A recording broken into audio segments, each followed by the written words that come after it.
Good morning to you all and welcome to the Planning Review Committee. I would like to advise everyone present that this meeting is being recorded. Thank you, Chair. Just in terms of the review process, we've got three options available to the committee today. First option is if you require more information to make a decision, and if so, what information you require and from whom. Secondly, do you think a site visit and or a hearing is necessary? Or thirdly, do you have enough information available to make a decision today? Panel, Councillor McDougall.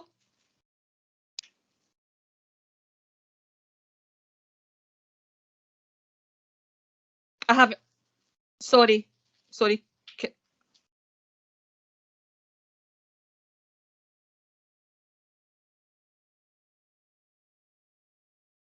could I be heard? Yeah, we can hear you. Oh, right, sorry. Your microphone was in mute there. Right. Can you just say that again? What is it?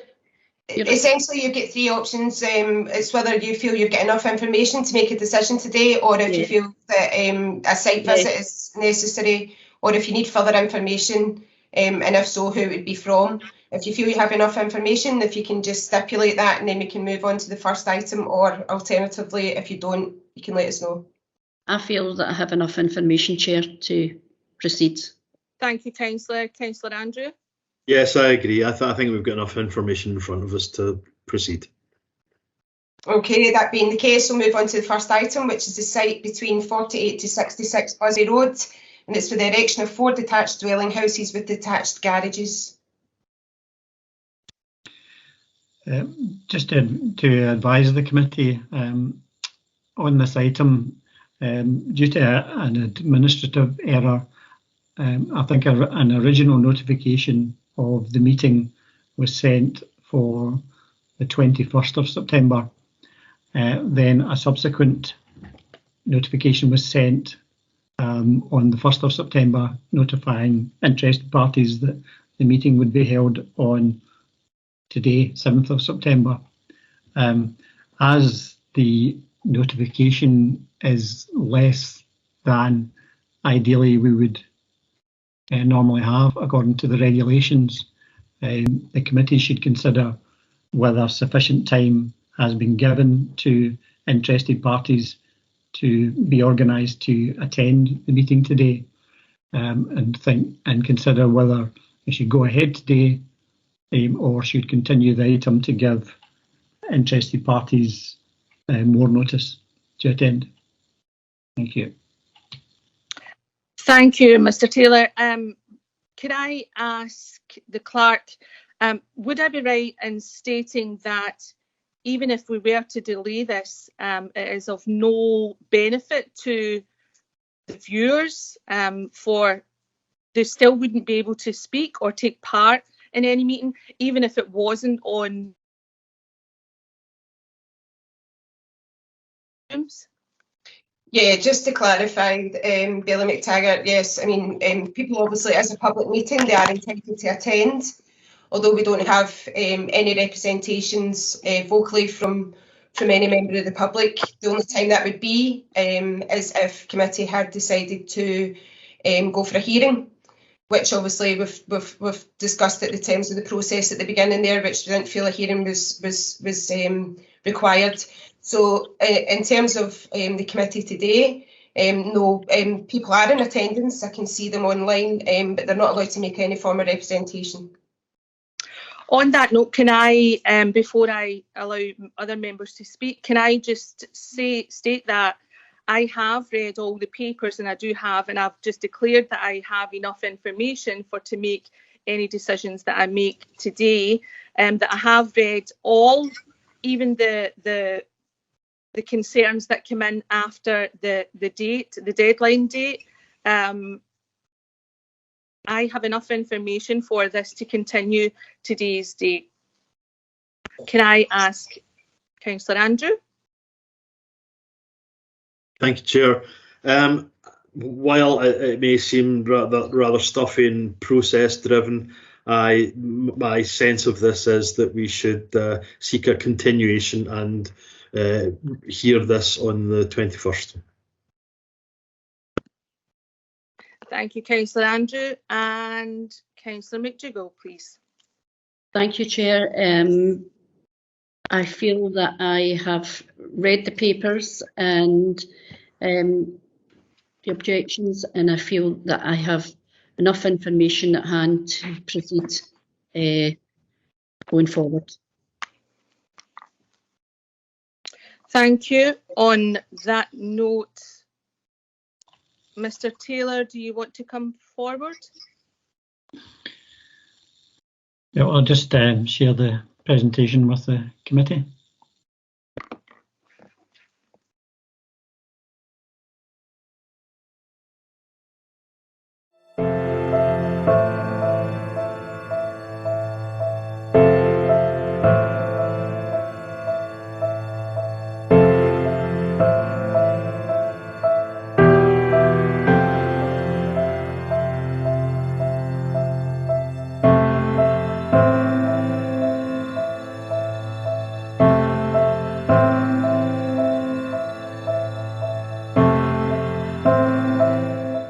I have a few questions, Miss Millen. The first one obviously was, got many, but I'm just trying to catch them all in order. Sorry, I'm not actually on my GCC computer, so I'm looking all around me here. I've got bits of paper and also onto a laptop as well as being on my phone. So my apologies, my head is spinning.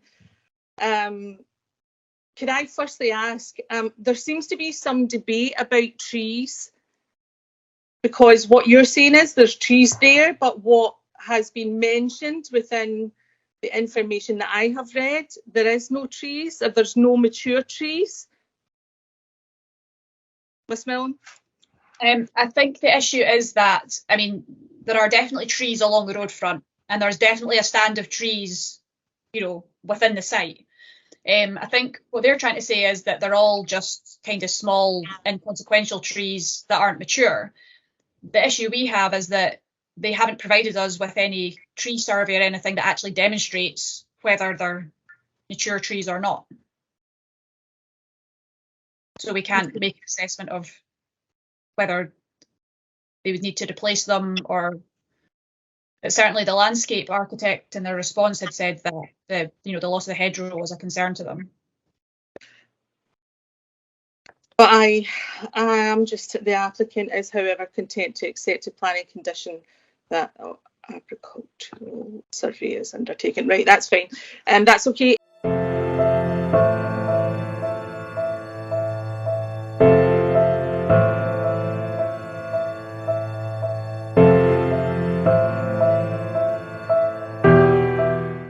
Well, the reason we're asking for a flood risk assessment is because it's in the sensitive area.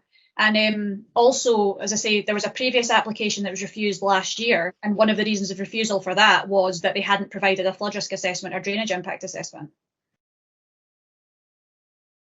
Right, and Scottish Water don't have a problem with it. Floods, so the applicant is content to accept planning conditions requiring. Right, that's fine. The energy statement, could I ask for an update on that? There hasn't been an energy statement submitted, and one is required by our policy. On this again, it's asking the planning authority did not request a statement of energy, Ms. Milne. Now, would we normally, is that not one of our kind of ticky box type questions that we would be asking? Certainly, having spoken to the officer who dealt with it, he had indicated that he had sent them an email when they put the application in and set out all the different things that we would be looking for, which would include a statement of energy. It is also in the policies, supplementary guidance, that it would be required.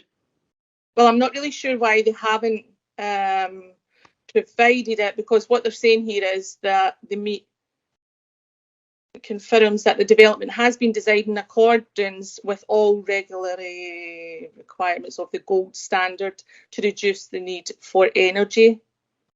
I take it we've all read that. We all have that information, do we? Yeah. And the other, sorry, my last question, well, I think it's my last, well, it probably won't be my last question, but sorry, my next question was about the area being standalone. I think you had mentioned that right at the beginning. I was looking at one of the maps. Well, it's actually the Appendix 1 from that the applicant had submitted. There appears to be 1, 2, 3, 4, 5, 6, 7 houses surrounding this area. Is that correct? Or am I picked this up wrong? It's the Appendix 1. Do you have a page number for that? It is page number 291. It's 291 and 291, and it says on the bit of paper, but it's maybe different from what you've got. Do you want me to share the presentation, which might show the kind of surrounding area to the site? Yes, please. Thank you. I mean, so yeah, yes, there are existing dwellings around it. Yes, it's Right, there it's within appears the to be village. 8 from what I'm seeing here, if that's correct. And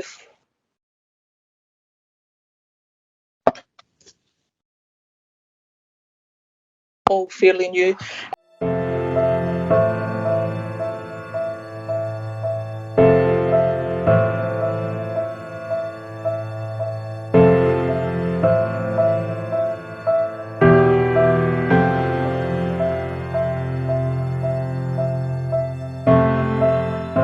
Also, can I ask about the Greenbelt area and the policy part of it? This was actually zoned in 2004. Could I ask a wee bit more information about that? Was that for the whole of that? Was that for the whole of that field there, or was it just for that slightly reduced part of it? I don't have the 2004 Greenbelt Review in front of me, but as I say, that has since been superseded by the Greenbelt Review that was done for the new development plan, which found that the site wasn't suitable for development and should be retained in the Greenbelt. And at that point, they had permitted enough space there for 5 accommodation for 5 houses at that point. That was in 2004. But yes, you're correct. That has superseded. But there has been new builds. Is the new builds adjacent to it? Is it an extension from the new builds? No. There has been new builds, I think, within that area. There's been new builds recently. The houses opposite, I think, are fairly new. I don't know how long they've been there, but they're certainly not old houses. The houses on either side of the site are older houses. They've been there for 20, 30 years longer. Ah, right. That's kind of still new to me, sorry. I mean, it was a historic house. There was a new development, I think, put there up was. there with about 40 houses. In the city development plan, there was a site identified in Cathkin Road for release from the Greenbelt.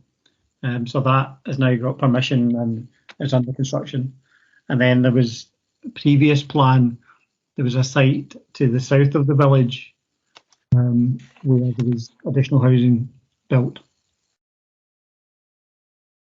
As long as you got that, sorry for a complicated question here. I just spotted one of the houses. There's one there and there's one away kind of up at the back there. So I take it that the area that we're discussing is just this one here in front from this photograph, if you know what I'm meaning.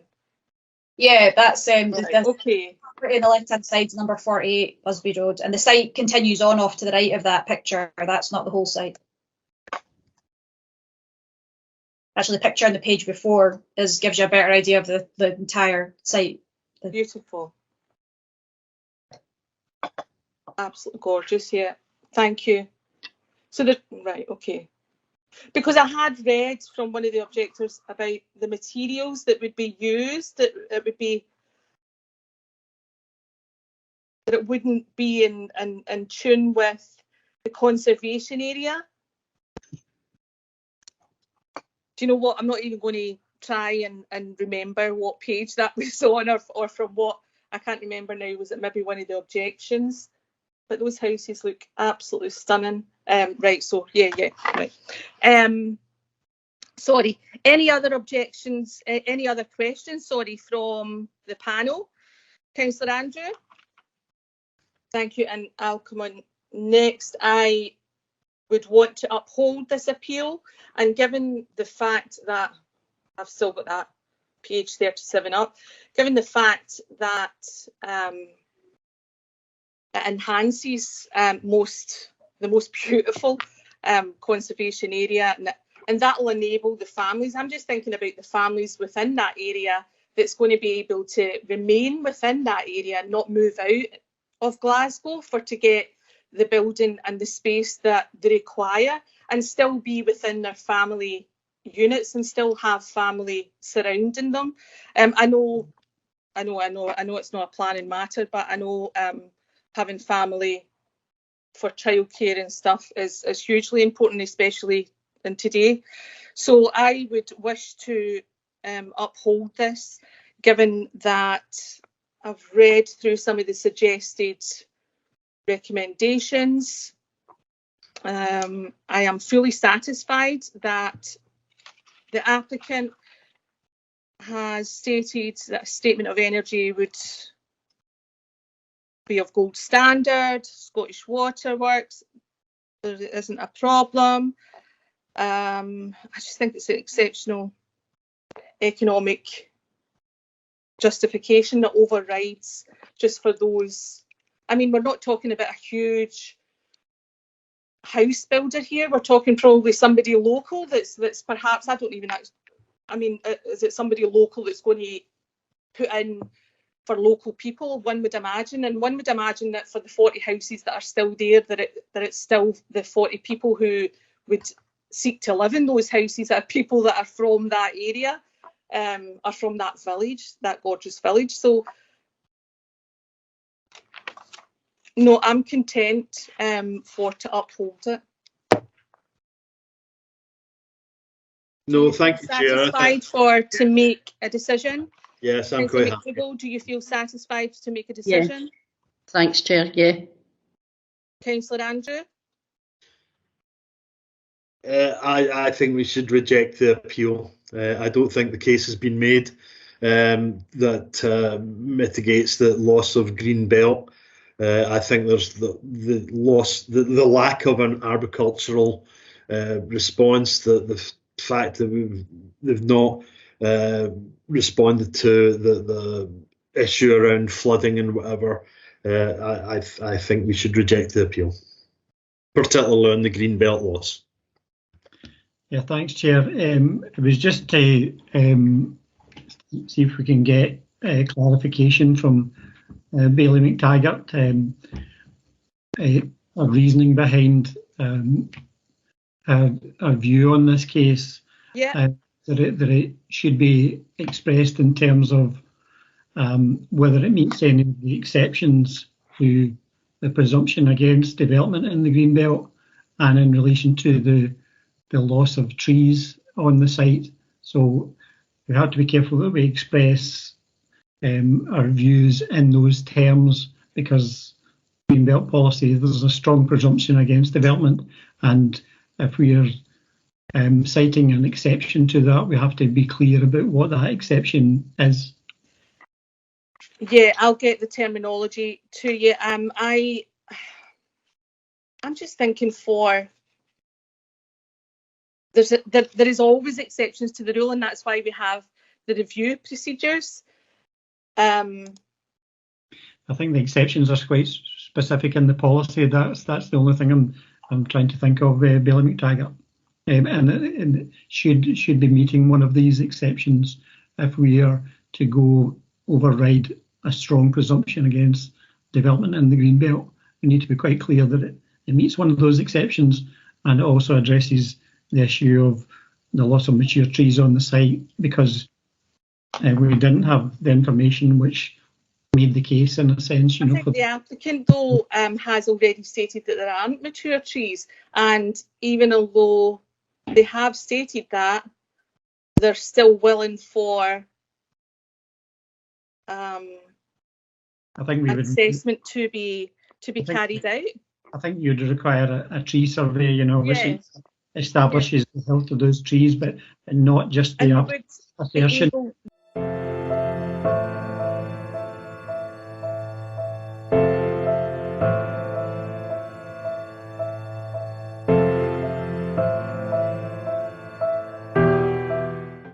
No, I wouldn't be asking for that anyway, but I would be looking for to condition that, Mr. Taylor.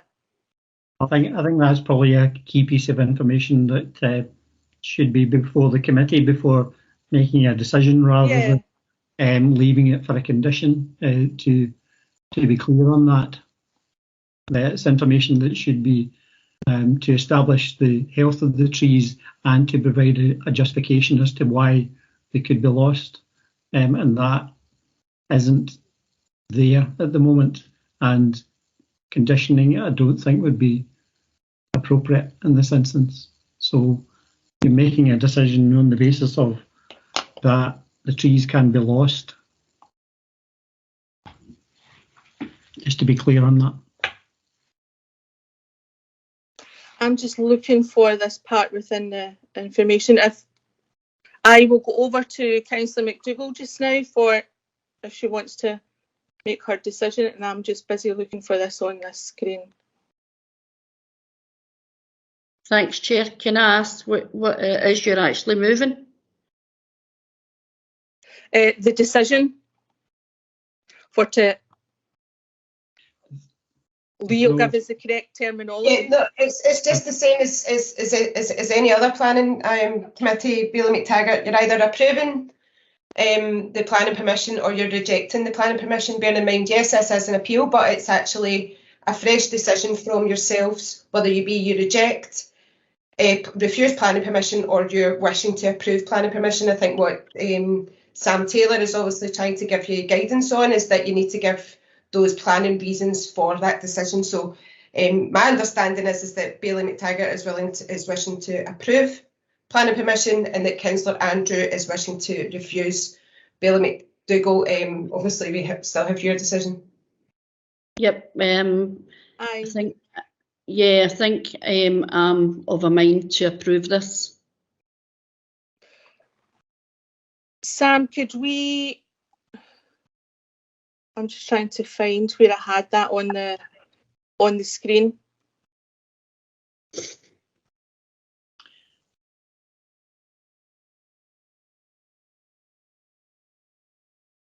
I think the point I was trying to make, is that, in going against the presumption against development in the policy, that we need to be quite clear that the reasons why we're going against that presumption, there are certain exceptions listed in the policy.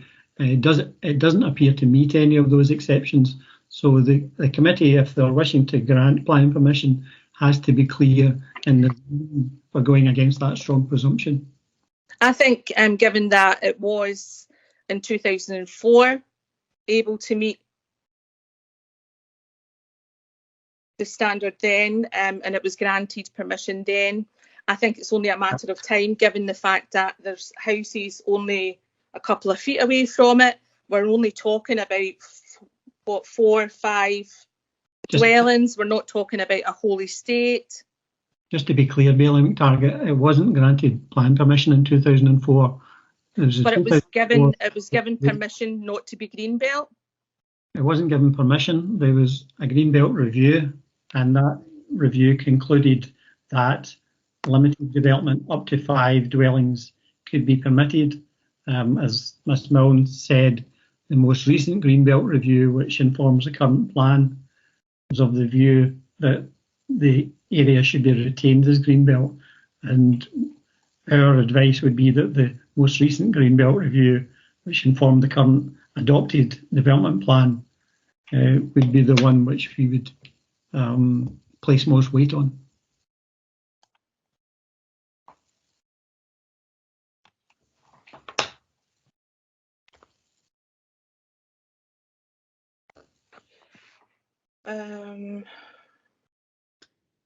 I have the exceptions to the greenbelt here. Oh, right, good. Do you want me to share it?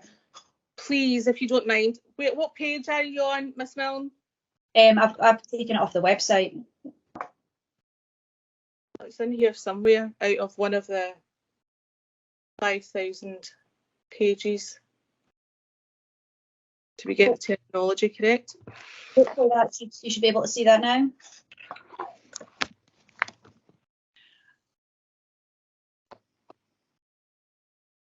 I think just on reading these, I don't think we can say that it meets any of these exceptions. Then the question is, are there any other material considerations which the committee wishes to bring to bear in the absence of meeting these exceptions? I don't think it wasn't promoted through the strategic development plan. It's not directly associated with agriculture, horticulture or forestry. It's not for a leisure or recreation development. It's not for a dwelling house which is replacing an occupied or recently vacated dwelling house. It's not directly associated with telecommunication. It's not required for existing approved uses. It's not related to the generation of renewable energy and or heat. It's not for the extraction of minerals, including coal. So then the committee, I think, is left with other material considerations which you would wish to bring to bear on your decision, and you should be quite clear on what those material considerations are, and they should be planning matters.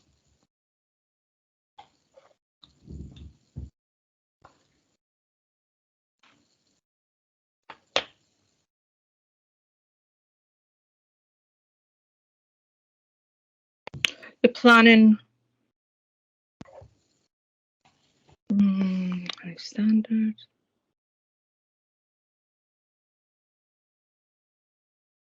Sorry guys, I'm just still trying to, do you know, as just like been back in the planning committee trying to get on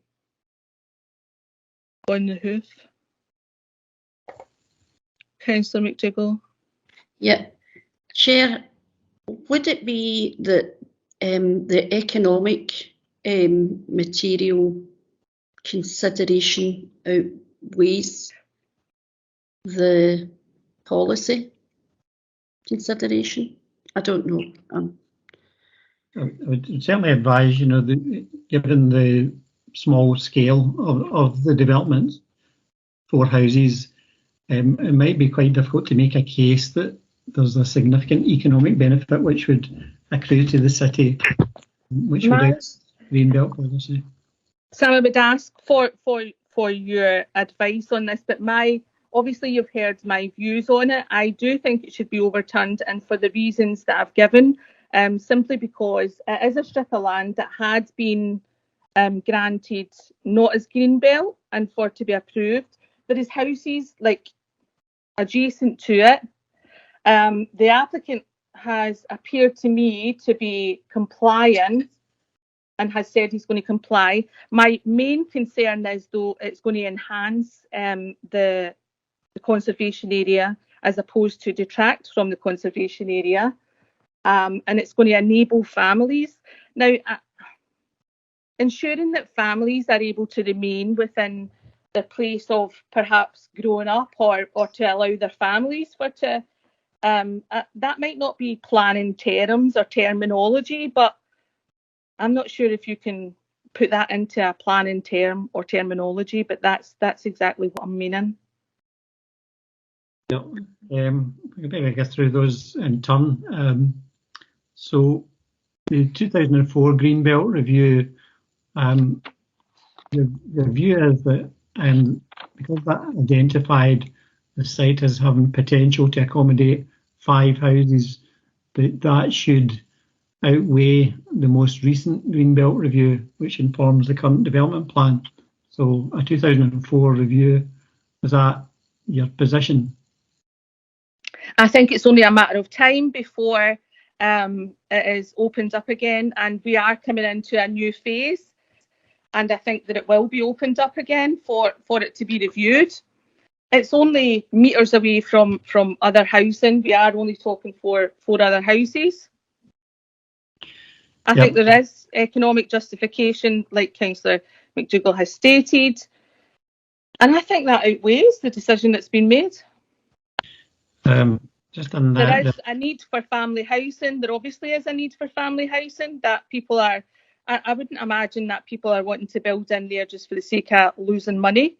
People are wanting to build in there because they're wanting to remain within there. They know that there's going to be the scope for people to buy those properties. One would imagine. I don't think. I think when we're looking at, there's obviously, you know, people want to. There's somebody at the door.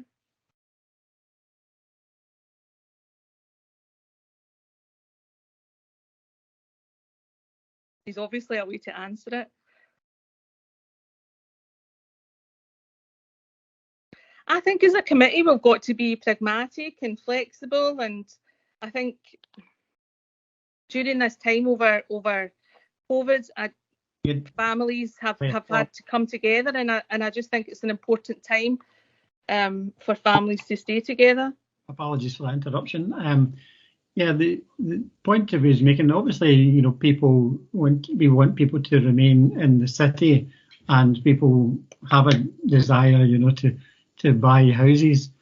I think what we would say is that there are numerous opportunities in the city to build houses and to buy houses, and it's a question of whether we could override Greenbelt policy, you know, to that desire, given, you know, the numerous. That's fine, Sam. It has been overridden before, and in particular in that area.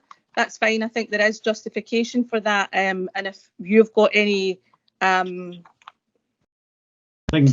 terminology that could put to that, I would be much obliged. However, well, it's really the committee, you know, to basically provide us with the justification for justifying it as an exception to Greenbelt policy.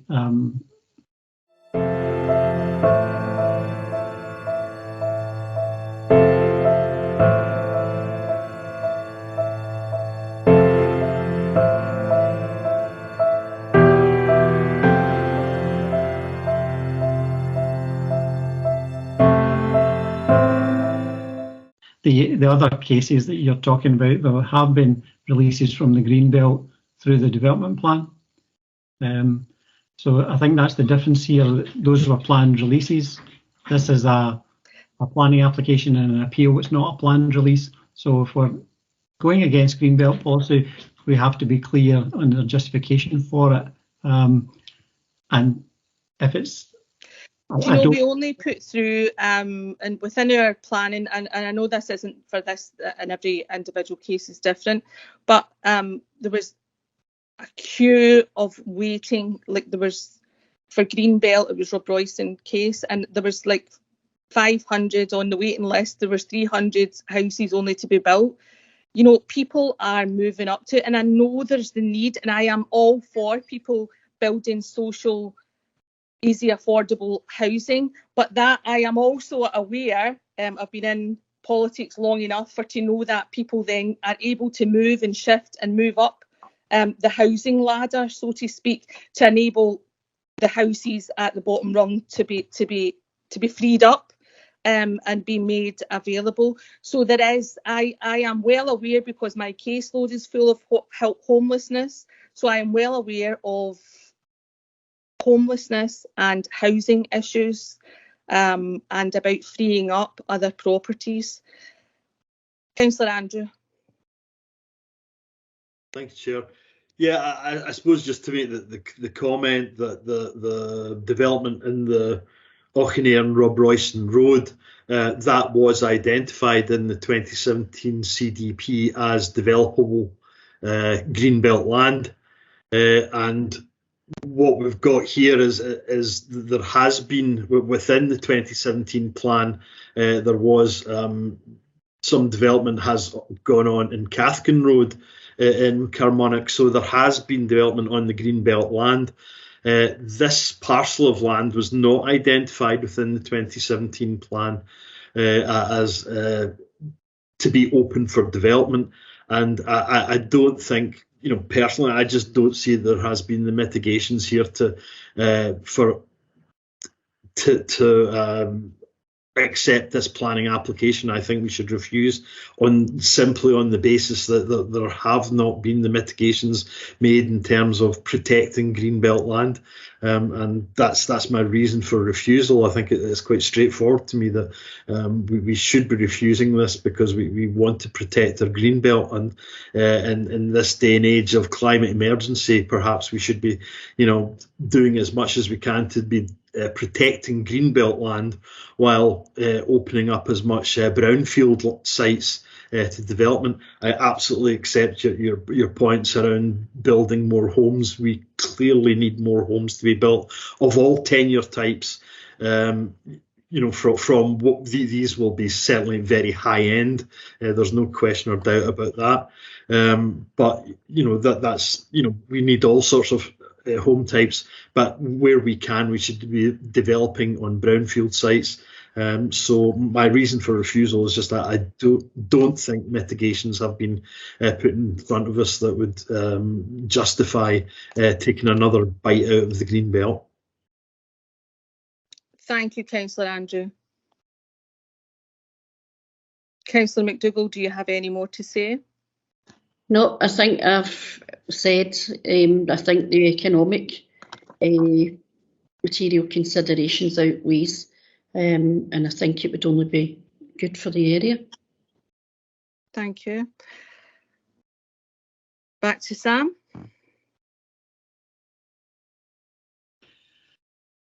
Bailey, as I said, so it's really for you to articulate your decision and the reasons for that decision.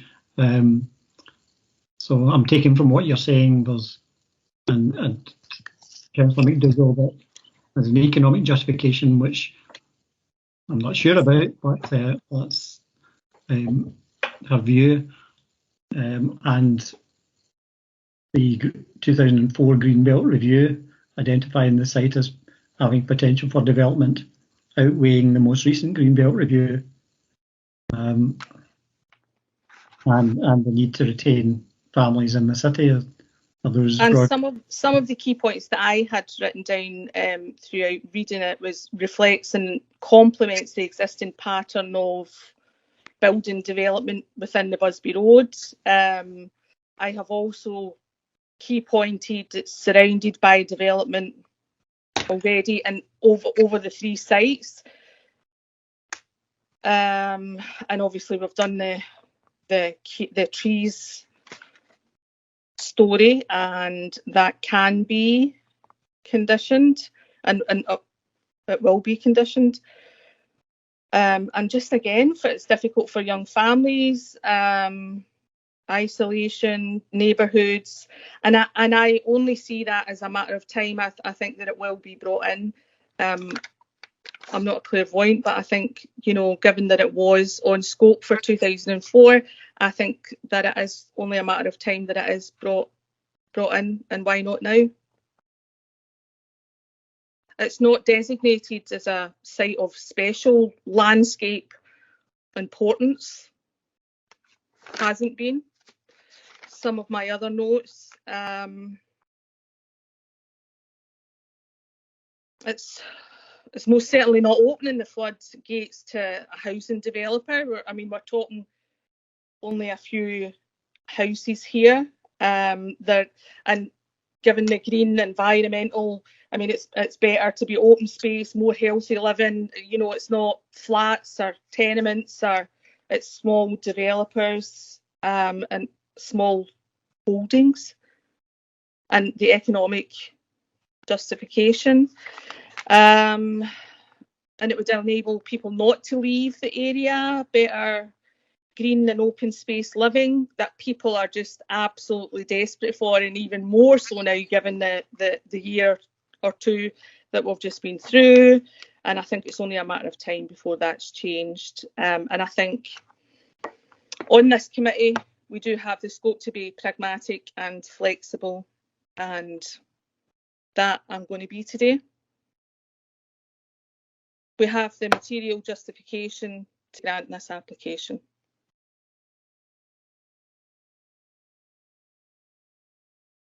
Lee Sclater. Yeah, thank you, Chair. Just Sam can maybe clarify in the background. We obviously, within your papers, we do have a list of suggested conditions, given yourself and Councillor McDougall's indication to grant planning permission. Now, Yes. there's, I'm just looking here, I think there's actually 7 pages. There is. So there's actually 33 conditions. There's obviously a good 9 advisory notes. In fact, it's more, 15 advisory notes. So obviously you've been given that in advance. Yes. So I can clarify here, but I mean, from in terms of yourself and Bailey McDougall, I'm assuming you've obviously read those conditions. Yes, I have. Would you be happy with those conditions? Yes. Would you wish any amended or anything? No, I'm happy with the conditions. Councillor McDougall? I'm happy. Sam, you still there? I don't know, from your point of view, is there anything there that you could capture that maybe? I don't know if Fiona, there was obviously a condition required relating to the tree survey. Is that one? That's in it. And then there, Yeah. I think that was the only thing that which you were. That's in it as well, Sam.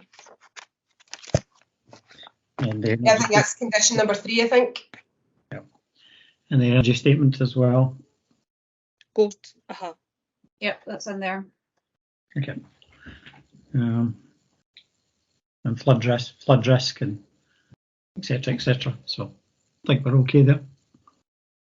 There is, what, 7 pages of it?